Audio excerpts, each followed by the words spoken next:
Pakistan stock data channel में खुशामदीद। उम्मीद है आप खैरियत से होंगे। तो देखते हैं 2024 की डिविडेंड सीरीज में आज का शेयर। मेहरान शुगर MRNS 22 मार्च को इसकी प्राइस थी 53 रुपये 5 पैसे। ये भी शुगर सेक्टर की एक न्यू एंट्री है हमारी लिस्ट में। इसके ट्रेंड को देखते हैं। 20 से 22 में तो कोई खास परफॉर्मेंस नहीं, लेकिन 23 में 19 रुपये का EPS कमाया और 7.5 रुपये का डिविडेंड दिया, 10% बोनस भी दिया था। और 24 के पहले क्वार्टर में भी 6 रुपये की EPS है और 1 रुपये का डिविडेंड भी दिया। वाहिद शुगर कंपनी जिसने Q1 में कोई डिविडेंड दिया, वरना इनके डिविडेंड कुछ कंपनीज के Q2 में आते हैं, वरना ज्यादातर ईयर एंड पे ही देती हैं। अब अगेन वही बात शुगर सेक्टर की कि इनके कुछ चैलेंजेस हैं।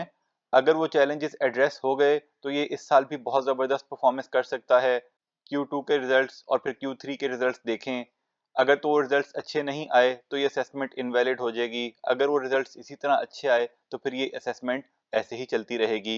लेकिन आज की तारीख में यही अंदाज़ा करते हैं, अगले साल भी अगर ये EPS मेंटेन हो गई, 7.5 रुपये का डिविडेंड आया, तो डिविडेंड यील्ड 14% इस रेट पे बन सकती है। और बुक वैल्यू इनकी 58 रुपये है, जो इतनी ज़्यादा नहीं है, लेकिन अगर EPS अच्छी कमाते रहे और डिविडेंड देते रहे तो बुक वैल्यू इतना इंपॉर्टेंट फैक्टर नहीं होता। अब हम वो शेयर देखते हैं जो इसको डाल के हमने निकाला। आगे बढ़ने से पहले बताते चलें, हम कोई बाय सेल कॉल नहीं देते, सिर्फ फंडामेंटल एनालिसिस करते हैं। फैसला सबने खुद करना है, क्योंकि मुनाफे में मौज अपनी अपनी और नुकसान में दौड़ अपनी अपनी। Pakistan state oil company PSO, पिछले साल इसकी प्राइस थी 115 रुपये, उसके बाद 7.5 रुपये का डिविडेंड दिया, एक्स प्राइस बनी 108 रुपये, इस वक्त प्राइस है 169 रुपये और प्रॉफिट इसमें 56% का हुआ। प्रॉफिट तो अच्छा हुआ है, लेकिन इसकी परफॉर्मेंस अच्छी नहीं रही, डिविडेंड इतना अच्छा नहीं दिया। सर्कुलर डेट के मसले जब हल होंगे तब इसका मसला हल होगा, लेकिन इसकी परफॉर्मेंस ट्रेंड को भी देखेंगे कि क्यों हमने इसको लिस्ट में से निकाल दिया है। अगर 22 से अब तक देखें तो 22 से 23 में तो इसमें लॉस हुआ था इस हमारी इन्वेस्टमेंट पे, क्योंकि इसके रिजल्ट्स बहुत वेरिएबल आते हैं।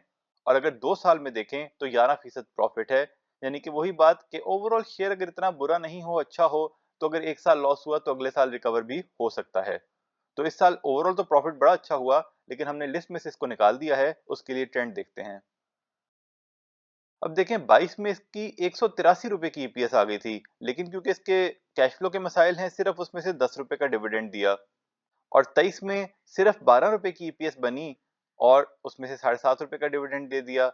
अब हमें यही ख्याल था कि थोड़ा बहुत कंटिन्यू रख सकते हैं, शायद कुछ मसाइल हल हो रहे हैं।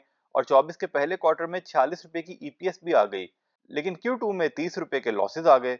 तो वही बात है कि एक तो इसके रिजल्ट्स बहुत वेरिएबल आते हैं, ये अंदाजा लगाना बहुत मुश्किल है कि आगे कैसी प्रॉफिटेबिलिटी रहेगी। फिर दूसरा, सर्कुलर डेट के मसाइल आहिस्ता आहिस्ता हल तो होंगे, लेकिन अभी तक कुछ समझ नहीं आ रहा कि कब होंगे। तो ये हो सकता है कि जब वो मसाइल हल हों तो इसकी EPS कम भी रहे, तो डिविडेंड थोड़ा बेहतर दे दें पुराने पैसे क्लियर होने पे। उस हिसाब से आप इसको सर्कुलर डेट की क्लियरेंस के हिसाब से अपनी लिस्ट में रखना चाहें तो रख सकते हैं, लेकिन क्योंकि रिजल्ट्स भी इतने वेरिएबल आ रहे हैं, इतने नेगेटिव हो गए और आगे का कुछ पता नहीं, तो हमने बेहतर यही समझा कि इसको लिस्ट में से निकाल दिया जाए। और बुक वैल्यू इसकी 470 है, तो वो सारे उन रिसीवेबल्स की वजह से है। यानी कि बात यही है कि जब सर्कुलर डेट क्लियर होगा तो ये बहुत ज्यादा डिविडेंड देने की हैसियत तो हो जाएगी इनकी, लेकिन ये नहीं पता कि ये उतना डिविडेंड देना चाहेंगे भी नहीं, क्योंकि इनकी प्रॉफिटेबिलिटी भी तो ऊपर नीचे होती रहती है। तो इसलिए हमने इसको अपनी लिस्ट से निकाल दिया है, खसूसन डिविडेंड वाली लिस्ट से। आप इसमें रखना चाहें तो आपकी अपनी मर्जी है। तो ये था जी आज का सेशन। ये सारा डेटा हमने PSX की साइट से लिया, आप खुद वैलिडेट करें, फिर अपना फैसला करें। याद दहानी करवा दें कि बाय सेल कॉल नहीं थी, वजह पहले बता चुके। तज्जिया पसंद आया तो शेयर, लाइक, सब्सक्राइब करें, बेल आइकॉन पे क्लिक करें। खुश रहें और अपने अमल पे तवज्जो दें। अल्लाह के हवाले।